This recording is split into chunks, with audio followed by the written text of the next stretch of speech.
Hey friends, thanks for checking out Church Free Spirituality this week. I'm Ben Jameson.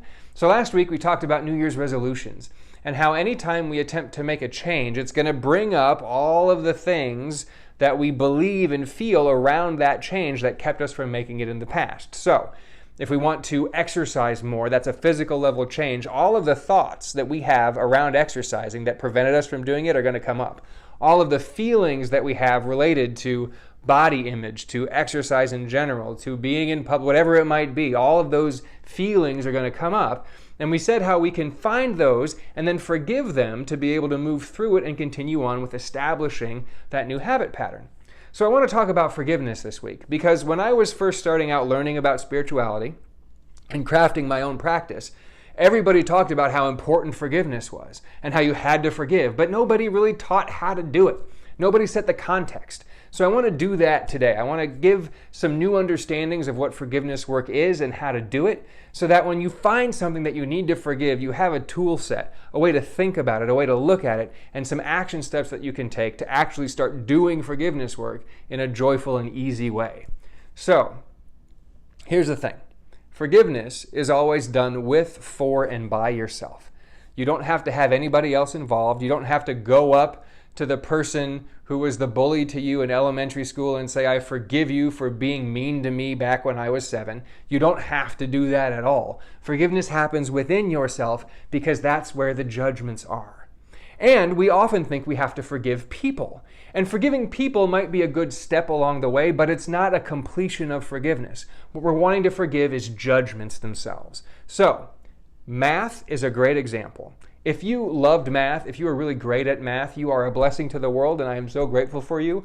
I was not that person. I hated math. So when I was going through school and would have math homework, frequently I would say to myself under my breath, ugh, math is so stupid.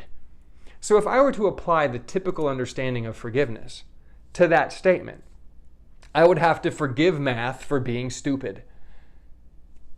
Math is not stupid. Math is math. My judgment is that math is stupid, and that judgment is what needs to be forgiven. So when you find yourselves in an experience of upset, look underneath that. I am upset because blank. Fill in the blank. That's your neon sign pointing you to what the judgment is underlying your upsetness that you then need to forgive. Make sense? Pretty simple. I am upset because, follow that because, find the judgment. Then, what you do with that judgment, there's a lot of different ways we can do forgiveness work. The basic, most simple way to do it is simply this. I forgive myself for judging blank as blank. So in the example of math, instead of saying I forgive math for being stupid, I would say I forgive myself for judging math as stupid. We can follow that up with a statement of truth to replace the judgment. I forgive myself for judging math as stupid. The truth is, math is a wonderful technology that helps humanity to learn and grow and discover the stars, whatever it might be.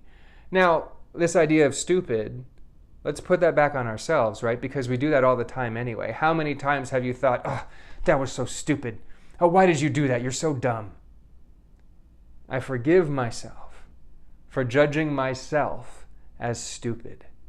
The truth is, I have capacity to learn and grow that is beyond my understanding, and as I put my attention towards that, I can learn anything, and I can accomplish anything, whatever that truth statement is that feels right for you. Whatever the judgment is, whatever the upset, follow the neon sign. I am upset because. Find the judgment. Forgive the judgment. I forgive myself for judging blank as blank. Follow it up with a truth statement. The truth about this is. And then iterate, state the highest truth you can possibly come up with about that situation. That's as loving as you can possibly be, as kind as you can possibly be, and as expansive as you can possibly be. Now, one statement isn't going to do it. It might. You might be lucky and just one forgiveness statement will knock it all out. You may have to do it a bunch of times. But the point is, you now have a way to figure out what the judgment is, a way to know when you're in an experience of judgment, being upset, and then a technique for how to forgive that judgment. So go ahead, practice, find all the ways that you're judging that you can, and start doing the work of forgiveness. If you have any questions, put those in the comments on Facebook or on YouTube, wherever you're finding us. Subscribe on YouTube. Ask your questions. We'll have a deeper conversation. And if there's anything that you want to know more about, anything that you want to take into a spiritual context, put that in the comments too, and we'll get that in one of these future videos. Thank you so much for checking into Church Free Spirituality, friends. Until the next time, enjoy this beautiful, amazing life. Bye-bye.